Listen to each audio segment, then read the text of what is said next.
Autism, a word we hear so often but know so little about. So you watching me in this video right now, you might have heard of autism, you will have heard of autism, but do you know the reality of it? Watch this video to find out.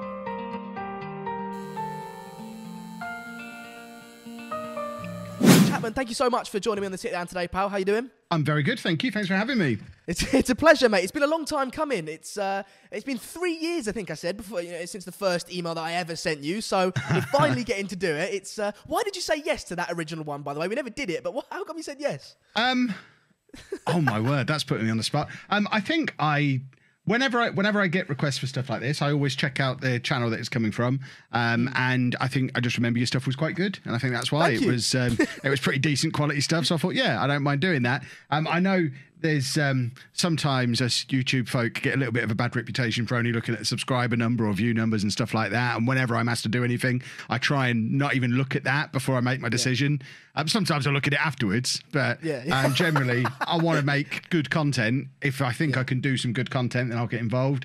If not, then it doesn't really matter. I'd rather put something good out to a smaller audience than something terrible out to a massive audience. That'd be a disaster. Yeah, that's so true and so appreciated as well, because I mean, now we've grown a little bit. We've got 8.6 thousand subscribers. So nice. When I emailed you, thank you. When I emailed you, we were on 700 or around that. So, but anyway, I just want to say thank you for that, and thank you for coming on now, because I know you've got 100 odd. How many subscribers is it total on all your platforms? Across my two channels that I actually upload to, because there's a couple of other bits around as well, but across the two I actually upload to, we've just passed 200,000 between the two of them. 200,000, 8,000, it's still a massive difference. It's still massively appreciated. So thank you. By the way, I must say to the audience, I do apologise for the haircut at the moment. Lockdown isn't treating me very well as far as that is concerned. In regards to lockdown, Kevin, obviously for people that don't know, you're a YouTuber, football manager and former daily vlogger. I think former is the appropriate yes, term. definitely, yeah. And obviously you used to cover a lot of your life with Andy, your son, who is autistic, and what that was like. If we start with that and lockdown, how has lockdown, and the pandemic treated Andy and his autism? Yeah, I mean, lockdown and the pandemic is the main reason I'm not a daily vlogger anymore, because we've kind of, over the last 12 months now nearly, fallen into completely new routines from what we had before. For Andy, routine has always been the most important thing, and because he's not been able to go to school, so he's lost out on that routine, and he's not been able to go to his respite care, so he's lost that part of his routine. We've moved house in that time, so everything that he was used to from 12 months ago is gone. We've kind of had to establish new routines that are very much focused around being in the house. So now he has specific movies that he watches on the same day every week. He has, rather than just his bedtime routine that he had before, he'll have a waking up in the morning routine. We've got him into set meal times. We do certain things with him at certain times throughout the day, but all of that means we kind of had to stop vlogging, because if we'd have carried on daily vlogging over the last year, I'd have released 365 pretty similar videos, because we are just at home doing the same things every day. We've kind of arranged pockets of time within that where I can go and do my work as well. So his mum's out at work. She's a key worker, so she still has to go out to work every day. So I'm at home with him every day. He's barely been to school for a year, because he was off for a lot of the last academic year. They went back in September, but then we moved house, so he's not even got a school in the new area yet. So we're very much making it up as we go along, and the biggest challenge for him at the moment is not being able to tell him when it's over. Not going to be able to tell him when things are going to go back to normal, because there's so much stuff he wants to be able to do. He wants to be able to go back to Disneyland. He wants to be able to go to London and ride the tube. He wants to go to Nottingham and ride the trams. And normally we'd say, yeah, we'll do that in X number of days or weeks or whatever it might be. But we're just like, we can't. It's closed. We don't know when we can. Yeah. And he is struggling with that. As a viewer of the channel, I can't hide the fact that I'm a viewer, right? So I can only be honest about that. I know you've got that little, the sort of the calendar where you used to write on you know, is it a 2-week calendar, 2-week period, I think? Yeah. And I guess it's kind of difficult to do that at the moment, right? Because you don't know. We've stopped using it. We've stopped using it because he was getting so frustrated with it, he would just wipe it clear every day, because it would just be exactly the same every day. So the reason that used to work so well is because he could count, right, I've got to do 8 more days of school, then I'm going to Alton Towers, or then I'm going to, even if something like I'm going to McDonald's or whatever it might be.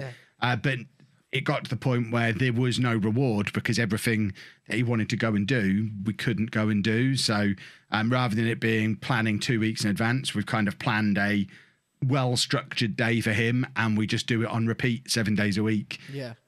We'll keep doing that until we're able to go out and do something else. How does that affect you guys at home? Because obviously, I mean, you are Kevin's father, but you're not Kevin's biological father, so you remember a life, even if you were, you remember a life before Andy, and the girls as well, things like that. How does it affect their life and your life? Is it like, well, this is what we're doing, or is it sometimes a bit like, oh, it's kind of frustrating?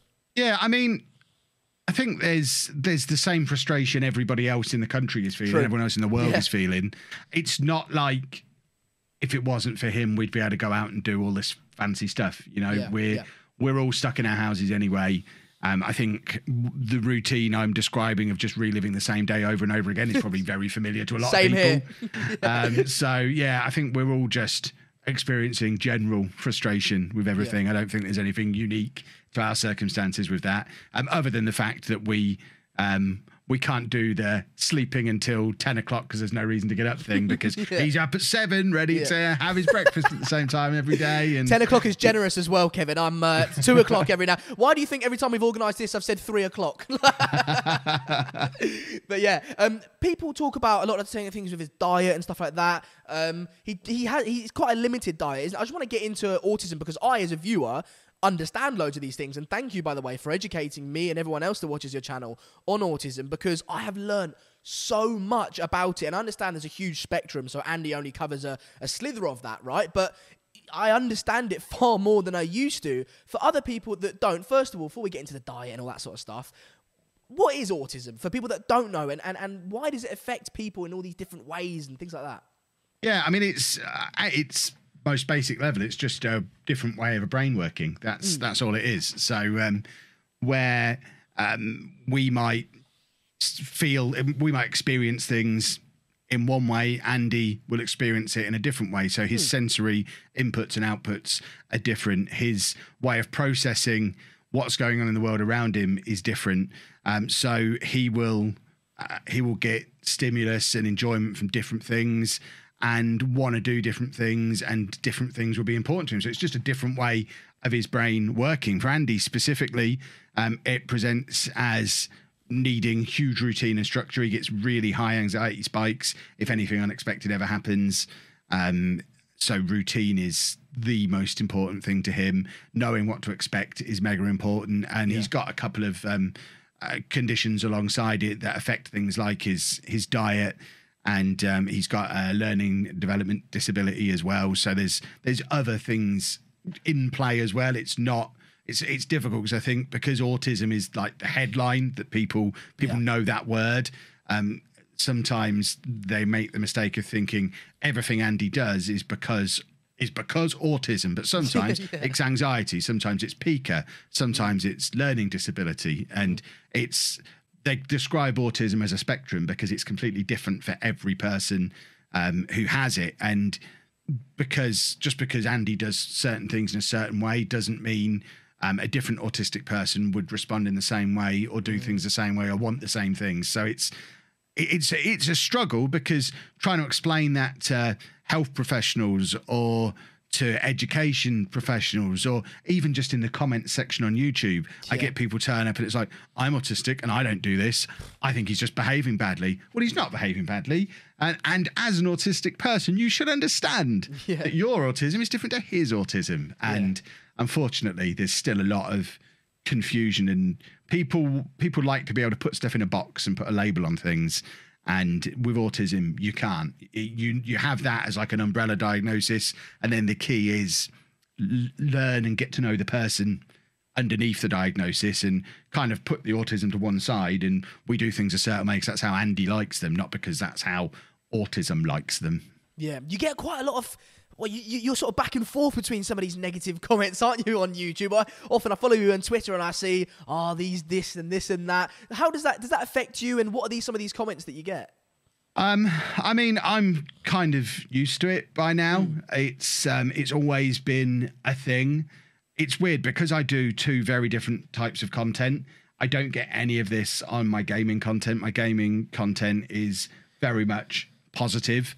feedback. And even if people don't like what I'm doing, they tend to just stop watching rather than feeling the need to just throw spiteful bile at me on the way out. Whereas on the vlog channel, they describe autism as a spectrum because it's completely different for every person who has it. And because Andy does certain things in a certain way doesn't mean a different autistic person would respond in the same way or do things the same way or want the same things. So it's a struggle because trying to explain that to health professionals or to education professionals or even just in the comment section on YouTube, I get people turn up and it's like, I'm autistic and I don't do this.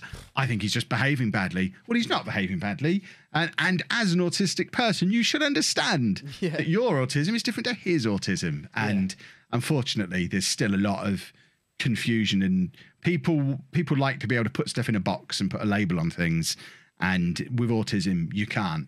I get all sorts. I get people angry that we're parenting him wrong. People angry that we get people accusing us of faking everything that we've ever done with him. If that's the case, he's an incredible actor. That's for sure. Yeah, Oscar for Andy. Yeah, exactly. We get accused of exploiting his autism for financial gain. We get accused of just about child abuse. We've been reported to social services. We've received death threats. Andy's received death threats. It's one of the reasons we closed our PO box because he actually got a death threat through the post. Through the PO box, which is why we don't let him open up any PO box stuff anymore. But then you get the other side of that with people not understand. Well, I want to send him a gift. Well, okay, that's fair enough, but I'm going to open it because I'm not going to have him opening up a letter with a death threat in it ever again. It's just not going to happen. No, not at all. That's mental, Kevin. I mean, I didn't know it was that bad. That's sort of blown my mind a little. I can't believe someone. Why? What do you think drives someone to do that? I think there's a number of different things that could be at play. There's going to be people who are just afraid of the different. So they see something they don't understand and they're afraid of it, so they lash out. I think there's also an element of people who might be autistic themselves who haven't, and am I air quoting this? People who haven't made money off of it see us as, well, I'm autistic and I'm skint. I should be entitled to that sort of thing. Yeah, exactly. He's autistic and got to go to Disneyland because his dad decided to put a camera in his face. I'm not standing for that. Well, that's not the whole story, but it's I think just the internet. If you fall into the wrong pocket of the internet, it's full of total scumbags, and unfortunately, a lot of them seem to be drawn to our content. I think some of the videos we released earlier on, we had a video that went viral right back at the start of the channel that ended up getting like 4 million views. And we've taken that video down because just of the absolute sick abuse that we got off the back of that video. But I think one of the issues there is that apparently in the thumbnail, he looked a bit like a famous YouTuber. So lots of people clicked on it thinking it was this YouTuber.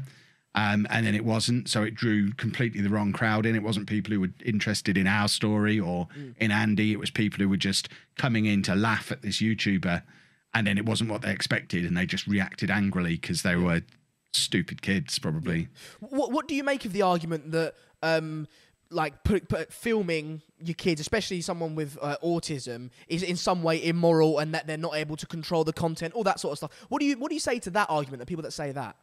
I mean, I would consider that as an insult to Andy more than anything because he can control it. And people who've been watching for a long time have seen in videos him asking us to stop filming or him pushing the camera away, and that's not because I've had a camera in his face all day. That's because at the moment he doesn't feel like being filmed. So he'll say no. And, that goes in very occasionally to prove it happens. But what people don't see is the number of times where I don't even include the clip because he's made it clear that he doesn't want it including. He doesn't want to be filmed for that. He, if we take him somewhere now, one of the first things he'll do is make sure I've got a camera. Yeah, he loves it because he wants to be on the camera. If we'd have gone to Disneyland and not filmed it, he'd have never forgiven us because he wouldn't be able to go back and relive it every day on the videos. Yeah. So he loves it. He loves being a part of it. And bottom line, whether people think it's moral or not, for our family, it was the thing that it was the best thing for us to do at the time, because we had two choices basically. We could have, because he had been refusing to go to school when I left my job as a teacher, so I had to leave my job and be at home to support the family. So we had two choices. We could use the skills that I had to make some content that could pay the bills, or we could have just gone on benefits. Which would people prefer? Yeah. You know, exactly. I can't imagine the abuse we'd have got if I'd have given up a good job as a teacher to just go on benefits and sit at home all day. Yeah. But I made videos and sat at home all day instead. And apparently that's the work. That's a poor decision, but it was all for his benefit. And and you've created a channel for him that creates him a little bit of money, hopefully. Does it at the moment, and hopefully in the future as well, you know? And ultimately, to what extent we don't know. I say we, but I'm invested as a viewer, right? So to what extent we don't know, but the future, hopefully, is for him to be as independent as he possibly can be, right? Definitely. And so if that's with assisted living or whatever it might be, it's the most independent possible. And if he can create a little bit of money that he's earning himself, that's amazing. Absolutely. That is far. I mean, beyond, they did a careers day at school, and they asked him what he wanted to do when he was older, and without prompting, he said he wanted to be a cameraman, which to me, I think that means he wants to do what we do. He sees it. Yeah, he enjoys making videos. He enjoys being able to rewatch his videos. What people sometimes don't realise, I think, because you have to go in the deep cuts of the channel to get some of this content. It's not in the big viral things that we do. But he's filmed everything all his life. Yeah. He's always had a device that he's filmed everything on. DS, whether it was his iPod Touch, his Nintendo DS. He was a daily vlogger 10 years before I started daily vlogging. So, you know, he's well into it and loves it, and it's what he would be doing without me there doing it for him. I just add a little bit of extra production quality. You're exactly. angle. Tell me about why he does film everything. Obviously, I know, but for the viewers, why he does film everything and how that helps him. Initially, it was all. I mean, I guess it probably still is. Although I don't know that I think it's more a thing that he does because he does it now. It's more of a habit thing. But initially, he would use it as a way to process his day, because the world is such a overwhelming place. He couldn't process it all in one go, so he would film it, and then he would sit there at the end of the day, rewatching the clips from that day, and then he'd delete them all and go to sleep. So it was his way of re-experiencing the day and taking it all in and processing it all and understanding it. It's one of the reasons why it took us so long to get his channel off the ground, because trying to teach him not to delete everything at the end of the day was a nightmare, because it's just what he did. He wanted an empty device for the next day so he could film everything again. So he'd just blank it all off. Right, I've committed that to memory now. It's all in there. Delete it all off. Blank iPod for tomorrow. And occasionally we find an old device from years ago that's just got a day's footage on, where I guess he must have just lost it during the day or forgotten about it and picked something else up the next day. And it's fascinating going back and looking on these things from 10, 12 years ago, that he was just filming because that's what he did. Yeah. I do quite enjoy sometimes watching Andy's videos, because often when you're filming him, it's kind of like he says little things under his breath, so some like kind of quiet, you know. He's not really saying them to you. I think, well, you correct me if I'm wrong, he's almost saying them because that's what he's learnt to sort of say. Yeah. Good day, yeah. It doesn't, you know, whether he's had a good day definitely. Or not. It just, Dad, shut up. Just leave me alone, sort of thing. But when he's filming it, you can kind of hear those little things and what he's saying and how he's almost thinking. It really does give you through Andy's eyes, right? It gives you a different perspective. Oh, yeah, you'll see him, you'll hear him wandering around a church, hushing everybody because he wants it to be quiet in there because it should be quiet. Yeah. Or he'll, when he's filming a train going past, he'll intro his video. He'll tell his camera where he is and what the date is and what the time is. And it's all the stuff that I miss when I'm pointing the camera at him, exactly, because I can't, contrary to what people think, I don't have a camera right up to his face like that all day, every day. I use a zoom lens. Yeah. So I'm always quite far away from him. So I can film him, but I mean, I have one of these mics, these Rode mic things that sits on top of my camera. If we're outside and it's a busy, noisy day, that's not going to pick him up from 10 feet away. No. At least not clearly. And he's not yet at the point where he'll let me put a lapel mic on him when we're out and about. So his camera, you get to hear what he's actually saying that you just don't pick up on mine. It is enjoyable. So again, we'll whack it all in the description later. Not that he needs my help; he's got more subscribers than me. But there you go. We'll whack it in the description. You talked about him filming everything because sensory-wise, he's trying to take it all in and compute it almost. You know. It's difficult for someone who doesn't have autism and isn't in an autism family, hasn't particularly had much education about autism, to understand about the senses. What is this about sense? Why is it sensory overload? What are sensory rooms? How do they help people with autism? Things like that. It's I mean, the sensory stuff. It's very difficult for us to even explain as people who don't suffer with it. The National Autistic Society have a really good piece of VR software that they use when they're at events, where they kind of plug in your eyes and your ears, and you're walking around a shopping centre, but it's simulating what sensory overload is like. So the noises might all be louder. You might pick, if there's a repetitive like clock ticking noise, that might become thunderously loud compared to everything else, even though you wouldn't necessarily notice it. Smells might be more intense and might create different reactions. Colours might be brighter. Motion could be distorted. It can vary massively from person to person, and the busier and more overloading and overwhelming the environment is, the more difficult it becomes to process and focus on any of those individual things. So for something as straightforward as going and doing the shopping in a supermarket, that could be, and it is for Andy, a really stressful experience because, it's bright lights. They always have loud music playing. You always have the beeping and things from the checkouts going on constantly. There's all of the smells in there from all of the different types of food. And then you've got people moving around in every direction and trolleys rolling around. Aisles and stuff. Yeah, it becomes nightmarish almost. Yeah. So, and it's just one of those things that we have to try and desensitize him to, because obviously he needs to be able to go to a shop and buy some food, but also help him manage it and cope with it day to day. So whether that means wearing ear defenders when he's out and about, he's actually really benefited from face masks. It's one of the only positives we can get out of the pandemic. But how so? He finds he likes firm touch and contact. So having a hood and a mask on means he's got contact all over his head and face. And that's just seems to be really helping him cope with difficult sensory situations. So I think the face mask might be a permanent thing for him. I think he's really benefiting from using it.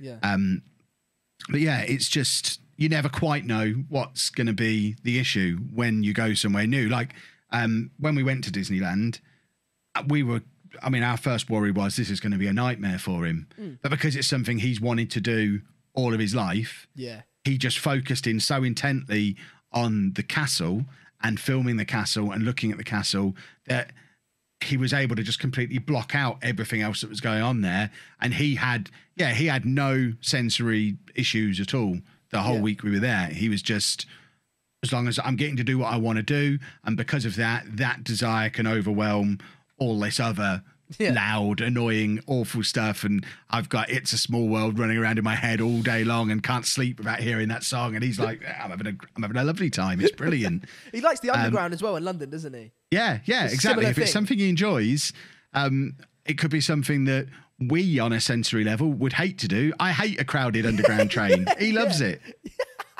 That's so interesting how what he wants to do can override those senses. I find that really interesting. Do you think he knows he has autism? Like, two questions. One, does he know that he has autism? And second of all, how aware is he of things? So, for example, does he know that Biden, do you know what I mean, he's just been president, or does he know that, I know you support Peterborough? How much does he know about things? Do you know what I mean? I would say probably no to almost all of that. I've never heard him say the word autistic or autism or anything like that. He doesn't really, because he doesn't really think about anyone else or see anything from anyone else's point of view. He's very much, as far as he's concerned, the universe is centered around him. Yeah. And can be changed to fit his will whenever he wants. He doesn't compare himself to other people, so I don't think he sees that he's different. No. He's Andy, and then there's all these other things, and some of those things move and talk, and some of those things show him his video games. You know, I think we're all just things that he interacts with. Yeah. He doesn't seem to compare himself to people in any way at all. I think he does. Go on, sorry. Yeah, just for the second part of it, he. I don't think he would know what a president is. Never mind who the president was. Again, he's aware of football as a concept, as it's football is something that I do. Yeah. If he walks into my office and sees me playing Football Manager, he'll say, "Daddy, football." Yeah, I think he. I think he just equates it to how he will sit and watch an elevator going up and down all day. I'll happily just sit and watch football. Yeah. I don't think for him there doesn't need to be who wins or loses or who do you support or anything like that. He doesn't need any of that extra level. It's just, I like watching a ball move around a screen. He likes watching trams, and it's no different. No. Yeah. He does seem to treat people differently though. And specifically Anna, because I'm quite an emotional person, right? So sometimes two things get me when watching your videos, Kevin. I'm sure there's more. I think there was one shot, I think it was at Goose Fair. Andy was on a ride. This is separate to the point. Andy was on a ride and he was proper giggling. Like, he was like absolutely loving it. And when Andy giggles loads and like shows that level of like extra emotion, that gets me. That makes me teary-eyed because I'm like, look, he's loving it. Like, he was absolutely loving it. And that was amazing to watch. And second of all, when he like interacts with Anna, it does seem to be, and maybe yourself, it does seem to be like on a different level. Like, he'll go and sit on her lap and sort of give her a hug a little bit. Which now he's 16. So it looks slightly odd because he's massive compared to Anna now. You know? Definitely, he's bigger than her now. But yeah, he does seem to. He knows that he loves her, doesn't he? Do you think he feels those emotions the same way? It's really difficult to say because it's not something he can express. He definitely goes to her for certain things that he needs. Like, he knows. It's very, without being able to see inside his head, it's impossible to know for sure. Obviously, we like to think that it's that he goes to her because she's his mum and he loves her, but it could just as easily be he knows she's the person who's gonna give him a tight compression squeeze that he likes to have. So she's the one who provides him with the sensory inputs that he needs. True. And it's really difficult to know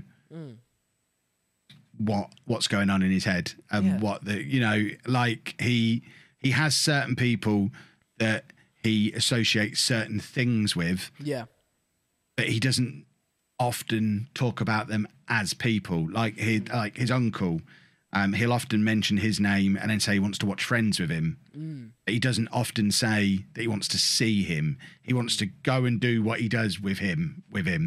Yeah. So it's really difficult do you just like watching Friends because he does it in a certain way, or is there something about that person that you want to be with them? And I imagine there's little bits of all of it, but because he can't put any of that into words, we just don't know. Yeah, and by the way, I don't know more about Andy than you guys, so I'm not saying that. But I feel like when Anna's mum died, maybe again I think we'll never know. But when she died, was he asking about her a bit more? When like, I felt like he was asking to go and see her. And he did certain things with her, didn't he, in Nottingham and stuff like that? Yeah, he still has to go to Nottingham to see her every day. Yeah, every day he'll still have to go and see her. That's so sad. But again, that could just be because he hasn't for 3 years. Yeah. And it was something he was used to doing. It was part of his routine. Every month or so, we'd go over there. He'd get to ride on the trams. We'd go to their house. He'd see her, but it wouldn't be a massive amount of interaction when they were there. It's really difficult. There's no way of knowing really. How did you cope with explaining again? Because for people that are neurotypical, death is something that we've always calculated. Even to us, right? Someone dies, and you're like, Christ, I'm struggling to get my head around this because now they're not there, and once they were, and it's difficult. I can't imagine what it was like for Andy. How did you go about explaining that process? We have tried every way you can possibly imagine, and he still doesn't get it. He still doesn't understand. Like I say, he still asks for her every day. And lots of people had lots of very good suggestions at the time for how we could explain it to him, but unfortunately, they all kind of come with a catch almost. Because he's so into his electrical devices, one of the most common ones was just say our batteries are run out and they can't be recharged. Yeah, but then he's gonna worry that if his battery runs out on his device, it'll be taken away from him forever. You know, there's extra layers to everything, and he knows when we remind him that she's not there anymore, but I don't think he understands what being dead is. No. Yeah, that's that. Do you think he struggled with that at all? Like that? I guess because if he doesn't know that she's dead, maybe he doesn't feel that sense of grief. It's just, oh, I can't see her at the moment. That's inconvenient. But is that inconvenience different to any other inconvenience that he might not be able to do? You know? I don't know. No, that's the thing. It's one of the many mysteries that we're dealing with all of the time because. With his communication being as limited as it is, we just don't know. It could be that he's grieving massively. It could be that he's completely indifferent to it, and we wouldn't know one way or the other. All we know is he's asking to go, but we don't know why. We don't know what he's trying to get out of going. Yeah. So you mentioned as well going from working as a teacher to YouTube.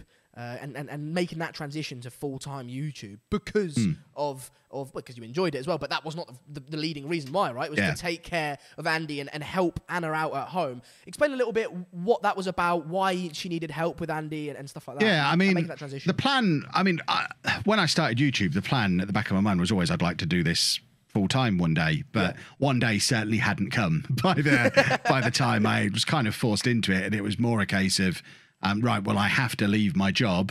What can I do to earn any money? Yeah. Right, I'll focus in on this YouTube thing that's currently earning me a little bit of money, and I'll see if I can turn that into a full-time income replacement. But the reason I had to give up the job is because at the time, Andy had been refusing to go to school for about a year and a half, and he'd just been becoming increasingly withdrawn and anxious and violent.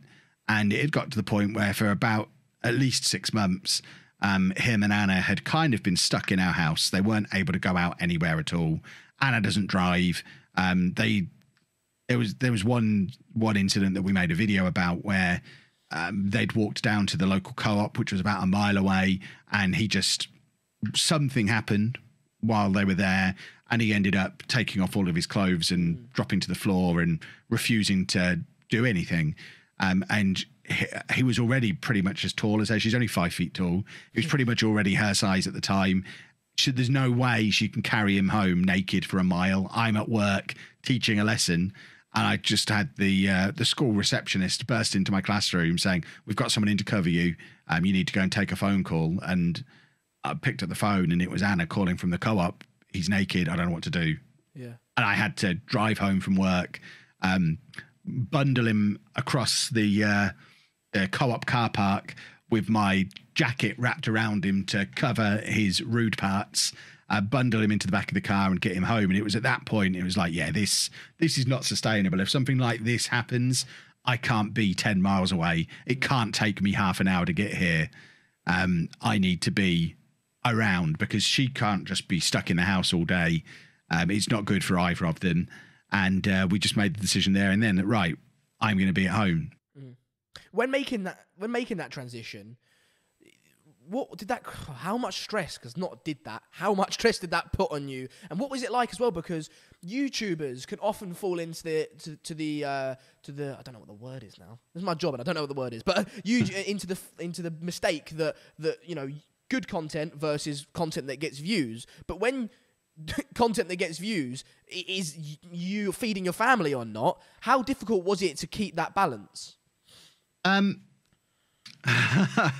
think I was lucky because I had the 2 channels. So I was able to, at various, I've been full-time this is my 4th year full-time now.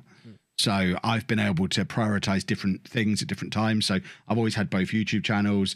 I've always streamed on Twitch as well. I've always had my podcast. There's always been, like I've written books in the past. There's always been lots of different strings to the bow. So it wasn't a case of every month, right, we have to have a viral video this month or we're not going to be able to pay the bills. It was right. Well, I know I'm going to get my book royalty. I know we're going to make a little bit of money here, a little bit of money there. People have always been really supportive on my Patreon. About a month after I went full time on YouTube, my gaming PC that I used to make all my Football Manager stuff just melted. And I mentioned it I was doing a Twitch stream. I'd basically brought Anna's PC from the house out into the garage where I was making all my videos, and I was streaming saying, this is probably going to be one of my last streams because my PC's melted. I can't afford to buy a new one. I've just gone full time. All my money needs to go towards my bills. So this is probably going to be one of my last streams. I'm going to try and keep the videos coming because I can try and fit them around doing them in the house on that PC. And the people who were there watching that stream were like, well, we're not having that. And within like 48 hours had donated $1,500 for me to buy a new gaming PC. Wow. Just like, okay, you need that to be able to carry on making the content we want. We're going to support you. There you go. Have the money, buy a new PC. And I still use that gaming PC now. Yeah. So they... That's funny because I actually need a new Rolls Royce. So, like, what you've got to find, the trick you've got to find there is how is the Rolls Royce improving your content or keeping your content going. If you were a Rolls Royce reviewer, if all of these videos took place in the back of a Rolls Royce and that was your hook, then that would work. But it's not going to work if it's just if I said now I'd like. I'd like a new house, please. This one's just too small for me. I don't think I'm going to get that donated. But if I were to say, yeah, my PC's blown up again, I think they'd probably step up again, even though questions would probably be asked at this point. Kev, you've been doing this 4 years now. We know you're not skint anymore. You can buy your own PC at this point. It was worth a shot. It was worth a shot, right? But yeah, it wasn't as hard a decision as people think it would be. Was it not? I think it was. I was lucky in a couple of ways. I'm very much one to take a calculated risk and back myself anyway. I've never been afraid of risk. I've had plenty of failed businesses in the past and things that I've tried to do, and I've always kind of known that long term I would find a way to work for myself because I don't work well for other people.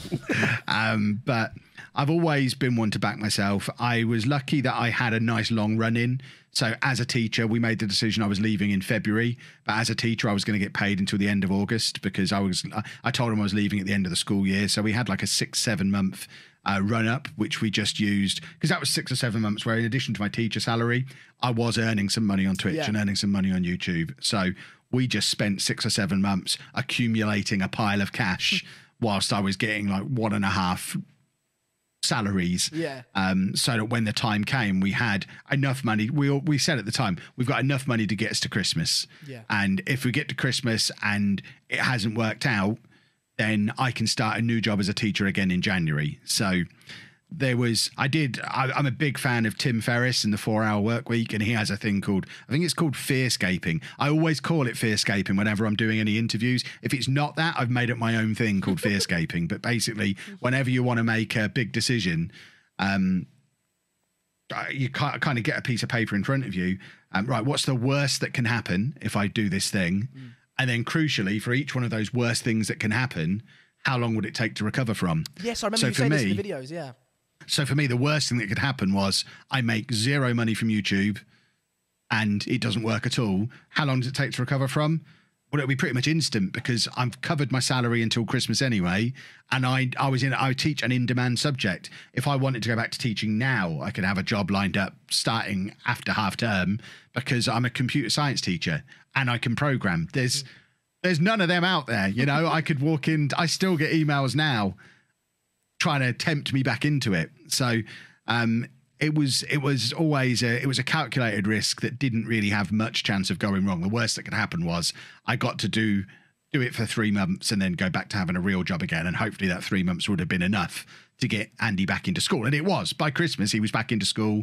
Anna had started university or gone back to university. She'd had to give it up previously when everything went wrong. So I could have gone back to work in the January and we'd have been fine. But by that point, it was like I wasn't earning as much as I was as a teacher, but it was everything was moving in the right direction. It was like, we're probably going to have a difficult year or two because it's going to take a while, but this is all moving in the right direction. And if we stick at this long term, I think this is better. Yeah. And it's certainly a lot more fun and it's certainly a lot more flexible. Like we, when she graduated from uni, she had the flexibility to take a job anywhere in the country because I wasn't tied anywhere anymore. Yeah, she wouldn't have been able to do that if I'd have still been a teacher. She'd have had to have worked locally. But I was like, I can do this anywhere in the world, really. I can do this. Let me know where the job is and let's find a house. And that's what we did. So it's given us. You were lots of searching for jobs in opportunity. Barbados, weren't you? I think you were sort of. Absolutely. Well, at the back of my head, it was always, I really want to get into London. That's the plan. Because certainly when it's not pandemic season, I think the 2019, I spent close to 2 months in hotels and Airbnbs in London. And it was like, I'm spending so much on hotels and Airbnbs for various events and things.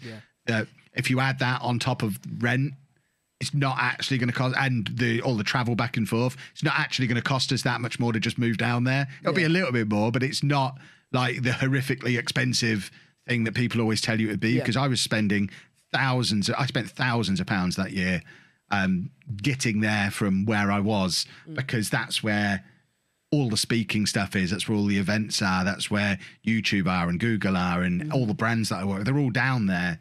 And like I say, I was back and forth constantly, and it was just like, we need to move down here. And we've ended up moving no closer to where we're still about an hour away on the train, but I've not been down there for 6 months because there's no one wants you to come down anymore. So it's worked out okay. I imagine once the pandemic is gone, it'll be right back into we need to be heading south at the very least, because this is getting silly again. And then even further south than London to Disneyland, right? I know that's a big thing on your guys' list, isn't it? Yeah, definitely. We've had to cancel Disneyland twice in the last year, we don't want to cancel it a third, which is why we haven't booked it yet. But it was one of those things that we were only able to do because of the stupid decision that I made when I gave up my teaching job, because we never would have been able to afford it in a million years on what we were doing. I wasn't underpaid as a teacher, but a teacher's salary supporting a family of 5 as the only income, we were never going to have trips to Disneyland money, and we never did. And it was something that was an opportunity that came up because of what I was doing, and we all loved it. And Andy is desperate to go back because he doesn't, as soon as he finds something new that he wants to do, he goes back a lot, and he's not been back yet. And it's close to 2 years now since we went, and he's ready to go back. That's another thing he asks for every day. Yeah. You talked about moving down or not down. I don't know. Is Peterborough? Can I say where? I can say where you live. If I know where you live, then the audience know where you live. Leicester, isn't it? Leicester or around there? Leicester-ish. It's Leicester-ish. Is that that's you've moved there because of Anna's job? Was that a big part as well of you stopping daily vlogging? Anna sort of not being able to be in the videos as much as she used to be. Yeah, I mean, we'd already stopped the daily vlog before then, and when we'd kind of done sporadic weekly vlogs. I mean, we still get people now saying, where's this week's weekly vlog? And my response is, well, the last one I did was in July, so that's where it is. I mean, but we've kind of been able to patch over that and hide it, because moving house is great for content. If you're looking for content, move house. You can get months of content out of it. So we got a lot of stuff out of that, and then the whole... moving schools, all of that shenanigans. So there's always been stuff, but as part of her new job, she basically can't be in the videos anymore anyway. Yeah. So even when everything returns to normal, I don't think we'll ever go back to doing the vlog the way we did the vlog before, because Andy turned 17 this year. Yeah. Christ. Anna can't be in the videos. Lucy's away at university. Amy's now doing her GCSEs. We're a very different group of 5 to what we were the vlog started over 4 years ago. So 4 years ago, we had these 3 adorable little kiddies, and, it's now Lucy's in her second year at uni, and it's just different. They can't be in the videos anymore. So I occasionally get people moaning, oh, I see you changed the name to Kevin Chapman rather than the Chapman family. It's all about you now, is it? And my response is, well, yeah, it kind of is, because it has to be. Yeah. Because within a year, certainly within 2 years, Andy will be doing whatever's next for him. So building my income around him would be ridiculous, because that's going away.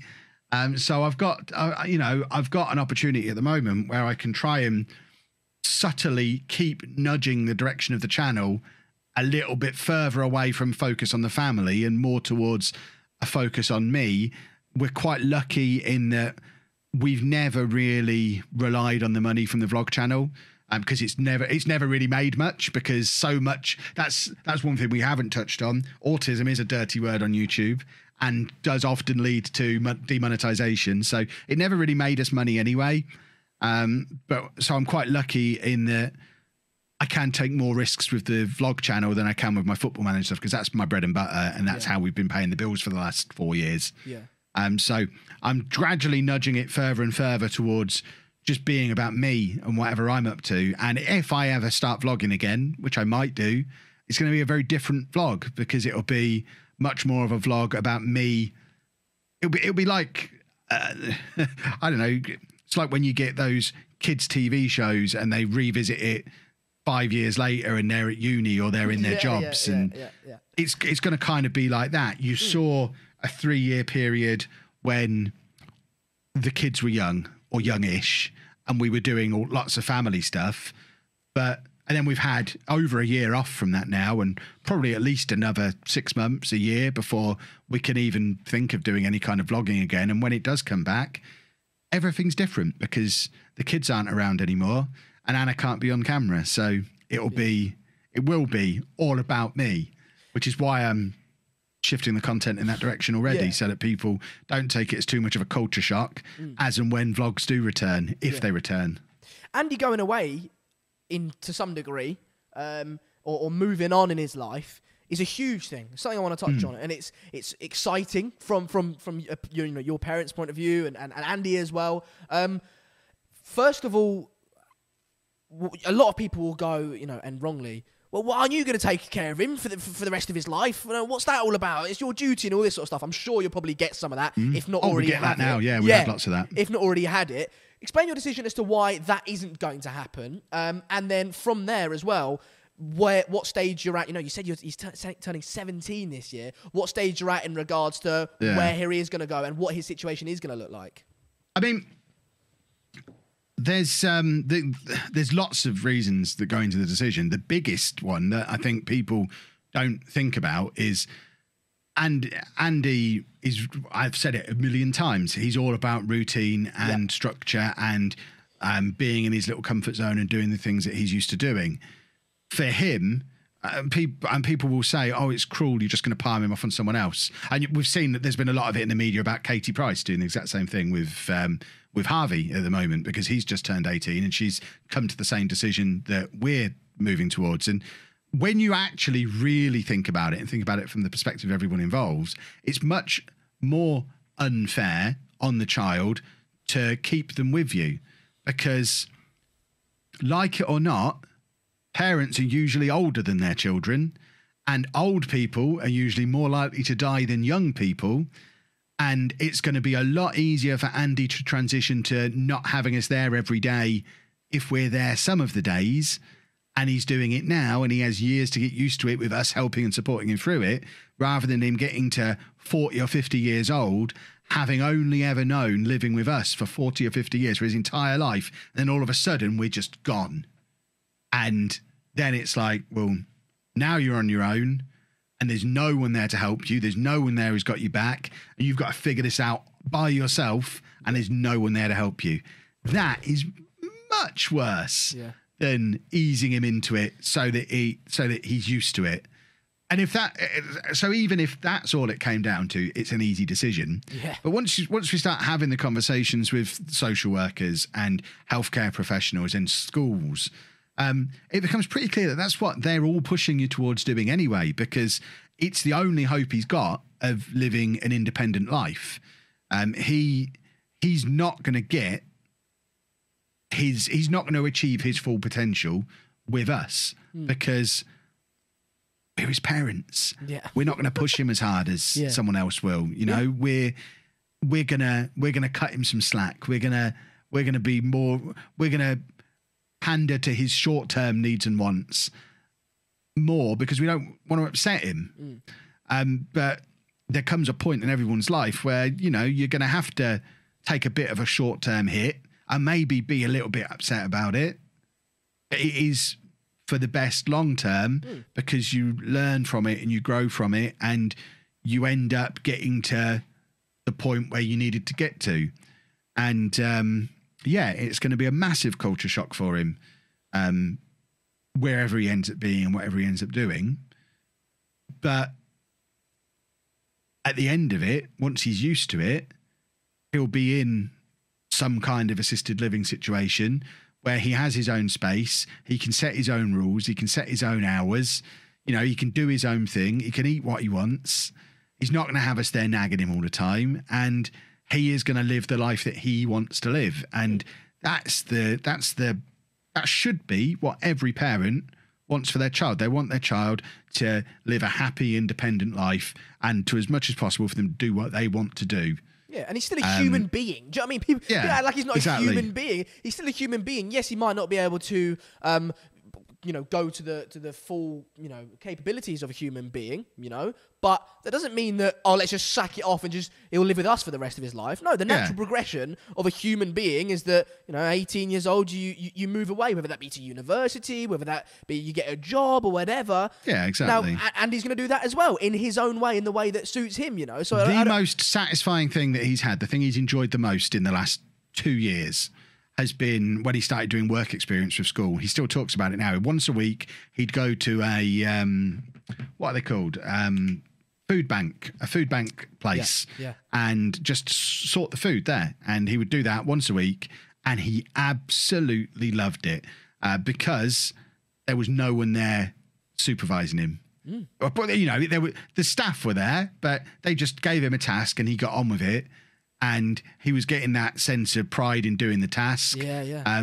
There's few feelings in life like, doing a good day's work.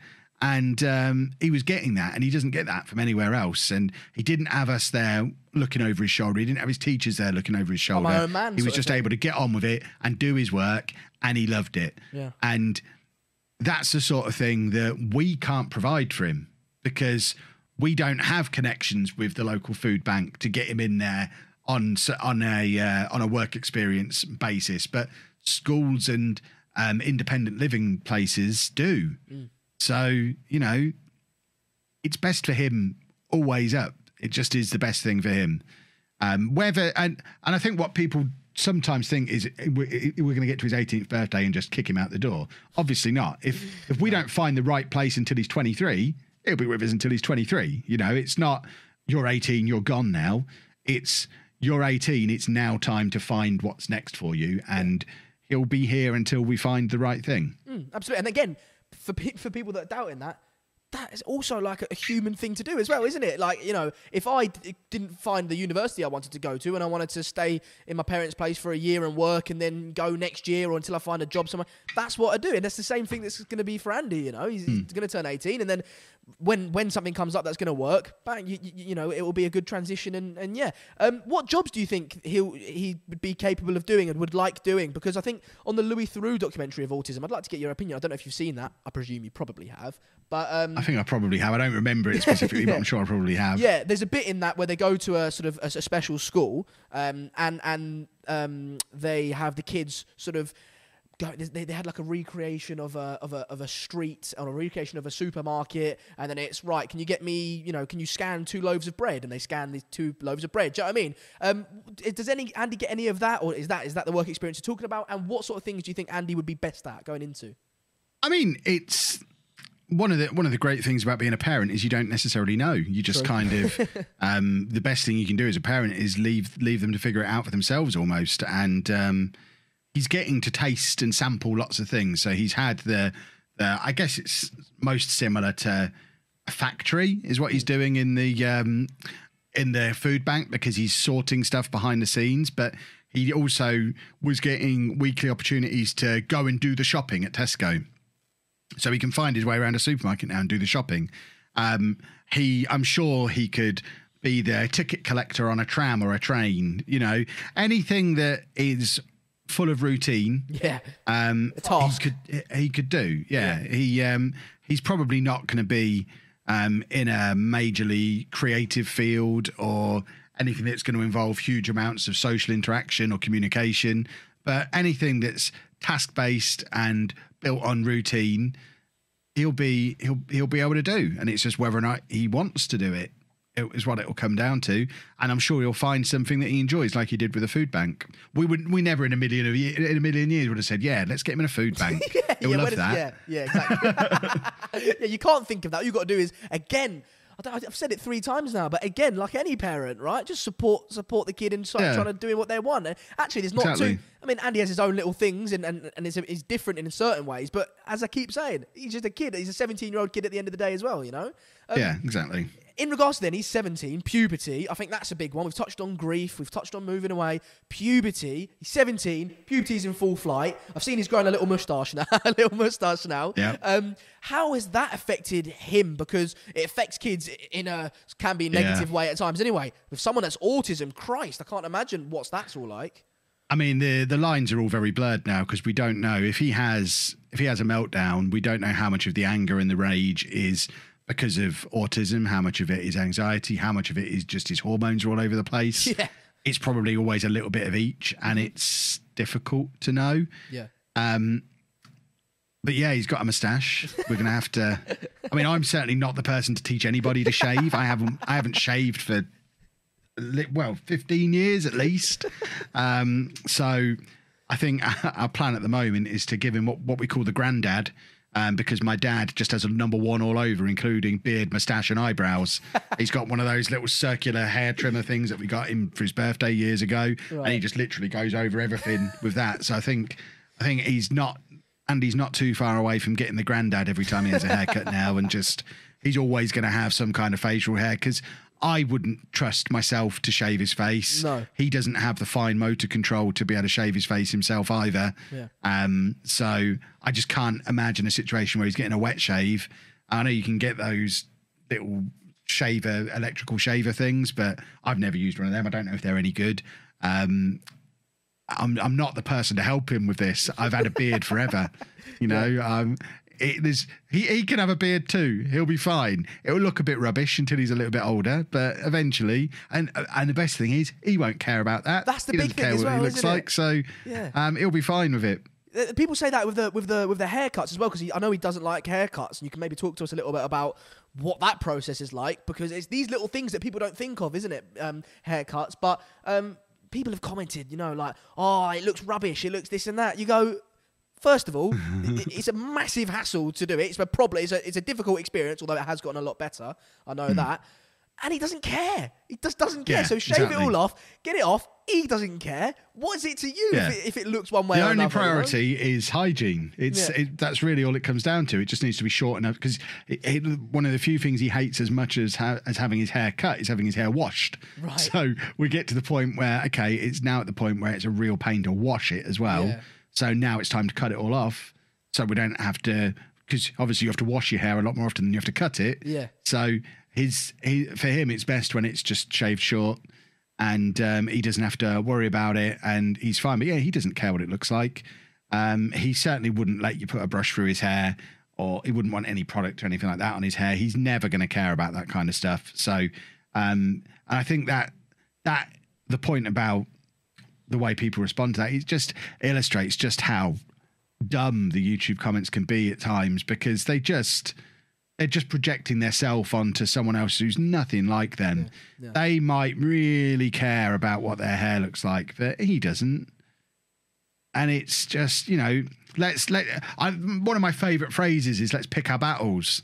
And who wins? To me, if I would be more inclined to, if I was a viewer watching our channel, it would set off more alarm bells to me to one day see Andy with perfectly styled hair, because it would be like, well, that's obviously, that's not for him. No. That's not for his benefit. So Why has that happened? Who's put him through suffering? And he's not enjoyed it, has he? Yeah, no. Yeah, he's going to suffer to get there. So who's getting the benefit from that? Who's been selfish enough to think that that's a good idea to go and do that? Yeah. And for him, it's much better for him to just have his hair how he wants it, which is not needing to be touched very often. What is that haircut process like then? Because there's a couple of videos out there. It's gotten a lot better, hasn't it? That's a big thing that I've noticed. It has got better. I mean, I still don't think he could go to a barber's and have it done. Right. We've been asked to leave many barbers over the years. But for a long time, it was me pinning him down while Anna kind of held his head and shaved it. Whereas these days, he'll negotiate a little bit more with it, and he's really into Train Simulator on his Xbox now. Right. So if we promise him a couple of DLC trains, yeah, he's done a video on that, hasn't he? A couple, I think. Oh, it is his massive obsession at the moment. Every Saturday afternoon, we have to get him a little bit more DLC, and there is thousands of pounds worth of downloadable content for this game. It is the worst game he possibly could have picked because it's just full. It's just full of different trains and different tracks. Well, I can imagine he's always loved trains, isn't he? So he can now, whenever he wants, go in the train and enjoy that. Like, it's a no-brainer for him, isn't it? I mean, sometimes it will just be completely silent upstairs and we'll wonder what he's doing because he's just completely silent sitting on his floor. So, because we have a camera in his room but we can't see what he's doing. And we'll go up there to see what's going on. And he'll be on the platform waiting for the next train that could be like 15 minutes away. That's but he brilliant. won't hurry it along. He'll just wait for it. That's brilliant. Because he likes the reality of it, sort of thing.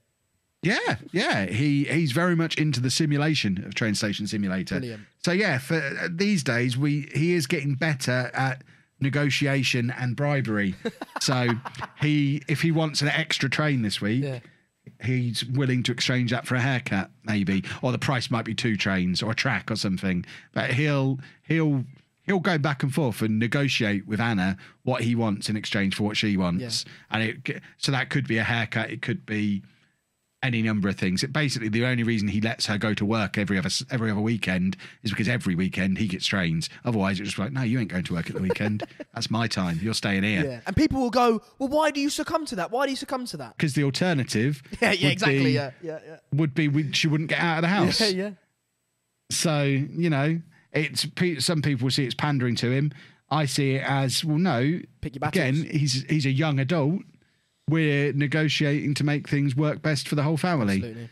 And it's like, it costs us 15 quid exactly. every Saturday. Pick your battles, what's the point? It's 15 quid to keep him calm for the weekend when otherwise he'd be really distressed the whole time. So I'm paying that any day of the week. Yeah, exactly. Talking about meltdowns and what happens if things weren't to necessarily fit in with his routine and things like that.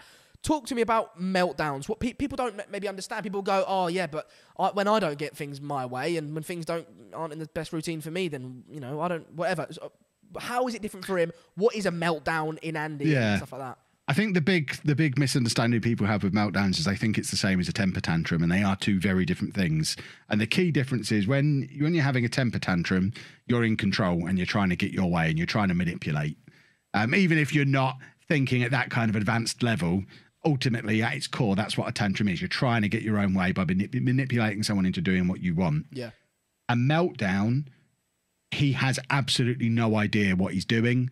He doesn't know what he wants. He doesn't know who we are anymore. He doesn't know who he is, where he is, what's going on. All he knows is everything has got too much for him. He can't cope with it and he needs it to stop. And that then presents itself in all sorts of different ways depending on the situation that he's in.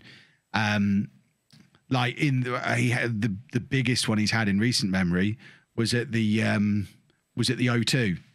In the summer we were down there and he wanted to be able to film in there, was told that he couldn't, and he just couldn't cope with not being able to film there because his whole trip had been built around filming in there. And he ended up ripping off all his clothes and just lying on the floor with his eyes shut and screaming because to him, he hates having clothes on at the best of time. It's sensory stuff. He doesn't like wearing clothes when he's at home in his room. He never has clothes on. So everything, just the not being able to film, that tipped him over the edge. So at that point, he's got to get out of his clothes. And if we'd have just let him be naked it would have passed. But obviously, we can't just let him be naked in the middle of the O2. So we then have to try and cover him up or try and get him to go somewhere where he can have some privacy. And that's when it really descends into just sort of violent rage, because all he wants is to be left on his own. And we're there trying to talk to him and he can't understand us. Trying to move him and he doesn't want to move. And that's when he starts kicking and punching and screaming and biting. And it just really descends into absolute chaos. And he's not in control of any of that. He's not doing that. That's autism doing that to him. And he's suffering far more than we are. We might think we've had a terrible experience, and we might have had I mean, I've been kicked everywhere. I've been bitten, you know, there's been awful things that have happened, but the one thing we know for sure is he's suffering much more than we're suffering while that's going on, because that's his response to try and make it stop. I can't imagine what he must be going through if that's what he's doing to try and make it stop. He'll bang his head against the wall to try and make it stop. You know, it hurts to bang your head against the wall. So for that to be preferable to whatever he's suffering and whatever's going on shows just how bad it is. And the way you can be really sure that it's different from a tantrum is once that started, the O2 incident, if we'd have said, okay, you can film then, doesn't matter at that point. He doesn't know he wants to film anymore. He doesn't know why it's happening. All he knows is it's happening, and that's it. You know, there's no, okay, you get your own way, then you can do it after all. It's not bribing. He's not doing that. Matter. He's not doing the train simulator thing, is he? Yeah, exactly. That it is. It's just completely out of his control. It's happening to him. He's not doing it. Yeah. And obviously now he's getting bigger as well. You've talked about recently calling the police and just that working as them being like a thing coming, and then he's sort of, whoa, okay, I sort of understand what's going on here. How difficult is that to do? Because again, now I understand doing this video with you. Now I understand a little bit why the things that you get, or everyone always questioning your decisions. But that's not something that you want to do, is it? Call the police. No, but you've had to. Talk to me about that. I mean, we were in the situation where we had nothing. There was nothing else we could have done. He was in a meltdown. He was violently hurting us and himself. He was smashing the house up. A couple of days before, he'd put his fist through the TV. He'd pulled his light switch off the wall. He'd ripped his mattress apart. If you can imagine how much rage you must have going through you to be able to tear a mattress. But he just ripped the mattress. He just destroyed his bedroom. He'd moved into the bathroom and he was starting to trash the bathroom, and he was hurting himself. We can't stop him because he's bigger than Anna, so she definitely can't stop him. I'm still much bigger than him, but I'm constantly afraid that, how much force can I use? Because he is in full-on rage and violently flailing around. I can't, I mean, there's ways and means I could stop him from doing that, but it's going to really hurt him. And I can't be doing that, you know? So we were kind of at the point where, okay, we'll phone the social worker, we'll phone the mental health crisis team, and they're all saying, well, there's nothing you can do really. All you can do is phone the police. Well, what's going to happen if we phone the police? Well, they might restrain him. They might take him in. You know, what do you want to happen? And all we want is for it to stop. We can't make it stop. If we just left it to happen, he's hurting himself and he's destroying the house. What do you do? We were left with no option. Every route we went down, it all went back to, all you can do now is phone the police. We went through like 3 or 4 different services before we got to the point we have no choice now but to phone the police. So we phoned them, fully expecting them to be taking him somewhere. We didn't know where. We didn't know what was going to happen. But Amy was here at the time, and we'd actually arranged for her mum to come and pick her up and take her back, because we didn't know if we were going to be leaving the house or going somewhere. We didn't know what was going to be happening. And thankfully, when they arrived, it completely diffused the situation. Just them being there. And I think it might not have even been the fact they were in the room, more the fact that we had to go and open the door to let him in. So he had 20 seconds where there was no one there with him. And so by the time we got back up, he'd moved back from the bathroom to his bedroom, and that had calmed him down a little bit. And then the police never even went into his room. They were only talking to us, but he knew they were there. And it just changed the situation and diffused it. I mean, it's thankfully the only time we've ever had to do it. But if things ever got that bad again, there isn't anything else that can be done. No. We're there with a choice of, right, we either let him continue hurting himself, that's a big one, isn't us, it? Yeah. and smashing up the house, or we phone the police so they can, you know, at least they have safe handling training. Yeah. You know, they can restrain him. They can take him out of this situation so he's not destroying the house anymore.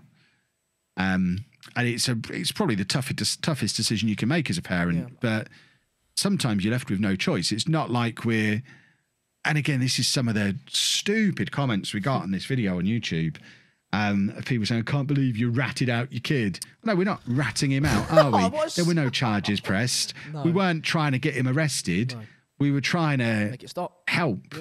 Yeah, we had nowhere else to turn. That was every medical professional we spoke to, the social services. We even rang up his old school. Just like, what do you think we should do? And everyone was down, you know, everyone's saying the same thing. You just got to phone the police. They're the only people who have the power to, you know, if I'd have tried to restrain him myself and he ends up with a broken arm, for example, then I've broken his arm. Yeah. If the police are restraining him and he ends up with a broken arm, you know, I don't want him to get a broken arm one way or the other. I'm not going to prison for them breaking his arm. Yeah. So no, it's a completely understandable decision, and it's just tough, isn't it? And it's tough, and I can understand how this sounds.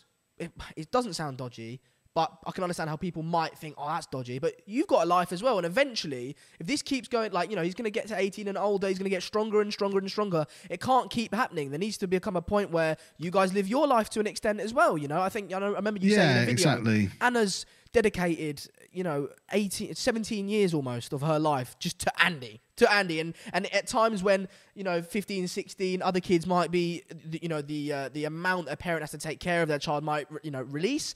Anna's not really been able to have that, right? And so there comes a point where she's going to need to have that, like you said, Katie Price is now. Yeah, I mean, I forget where I saw it. It was a brilliant phrase that I'm going to start using. You can't pour from an empty cup. You know, if she is, or we, but mainly she, if she's giving absolutely everything to him all day, every day, there comes a point where there's nothing more to give, no matter how much she wants to. If he is her only priority and she's not taking time for self-care and to keep herself healthy, you know, there's going to come a point where even if that's emotionally, intellectually what she wants to be able to do, there's going to come a point where she's just physically incapable of doing it. So there has to be that balance. Everybody has a breaking point, no matter who or what the situation is.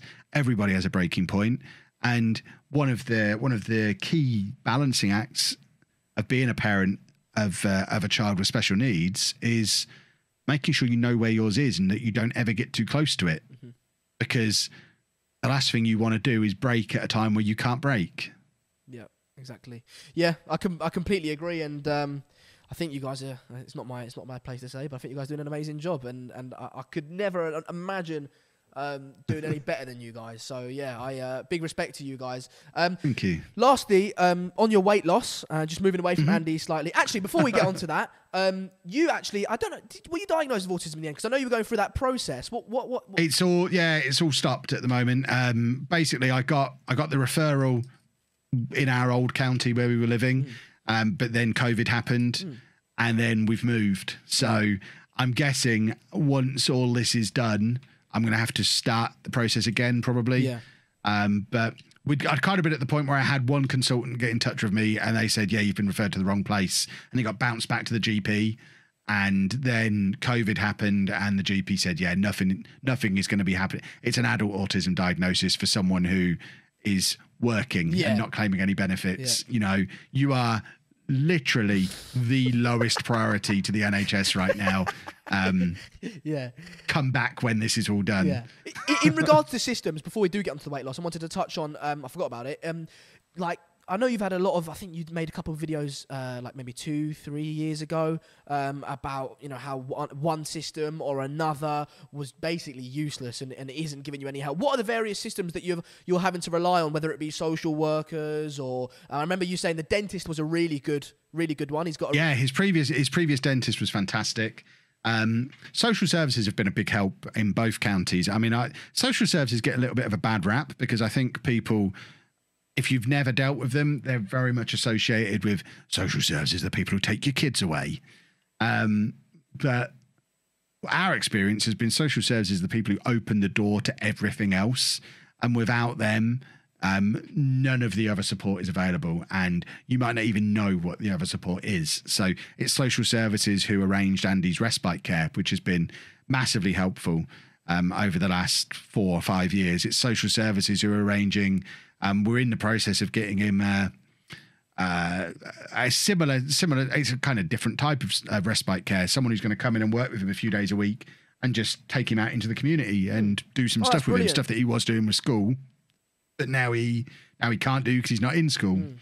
So social services are arranging that. Social services arranged him being referred to CAMS, which is where he gets his medication through. So, you know, social services have been incredible. So I can't speak highly enough of them in both places. We've had 3 different social workers now, and they've all been brilliant. So it's a little bit of a shame that social services are such a bad name, and I think some of the stigma of using them probably needs to go away. I think people are afraid that you're being judged as parents, and that's not it at all. They're just trying to help, and they have been really helpful throughout the entire process. But I mean, with regard to other professionals, it's always a bit of a lottery depending on who you get and where you are. The postcode lottery is key.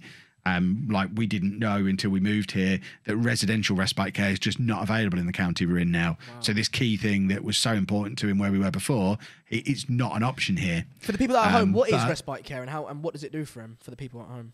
Sorry, say again. For the people that are at home that are watching that don't know about respite care, again, it's difficult for me to ask all these questions because I know the answer to most of these questions from watching the videos. But for people that don't know, how important is respite care? What is respite care? Respite care was basically the way it worked before, and it comes in many shapes and sizes. But the way we had was a residential respite care where he would once a month go for a couple of nights, usually over a weekend, just go and stay at a residential care home type place with other kids with special needs. It gave him a chance to have a break from us, and it also gave us the chance to recharge our batteries and have a break from being on all the time as parents. So it was how we were able to do stuff with the other kids. It was how we were able to do stuff with each other. And it's what I was saying before about that recharging the batteries, refilling the glass thing. It gave us the opportunity to do that once a month. We've not had that now since October, and it is getting tense because Andy has been with us every minute of every day since we moved. He's not gone to school. He's not left the house without us. And you can tell. And that's why we're getting this alternative type of respite where it's not going to be a couple of days in one go, but it is going to be a couple of hours, a couple of days a week where we can just little things like it'd be not, I know it's not an option at the moment, but I'd like to be able to go to the gym, and I just can't at the moment because there's no way. I mean, even if they were open, I wouldn't be able to because he's here all the time. Go to the cinema like you and Anna used to? Yeah, exactly. Going to the cinema, anything. Going to, there's all manner of things we could do. There's a Forbidden Planet comic book shop just down the road from where we live now, and I haven't been to it yet, and I've been here 3 months, and the idea of me being that close to a comic book shop and never having been in it is ridiculous. Yeah. No, and again, if you think about it, it's so true. You guys never really get a minute away. One of you, one or the other, has to always sort of be taking care of Andy, right? And so the idea of a respite sort of service is massively useful. I know you've got to shoot off soon, Kevin, and I'll be honest with you, I really need a wee. I'm pretty incontinent, and it's really difficult to ask questions with a straight face when you really need a wee. So I think we're going to wrap it up here. Thank you so much, Kevin, for coming on the show. No worries. As I said, 3 years in the making. Hopefully, I've asked some decent questions, and hope you guys at home have enjoyed the show. Massively appreciated for coming on, pal. Thank you very much. Cheers. Good stuff, guys. Make sure to subscribe, like the video, comment, let me know what you thought of it and stuff. And don't be knobheads, because no one wants a knobhead. Anyway, thank you guys, and we'll see you guys in the next video. Ta-da.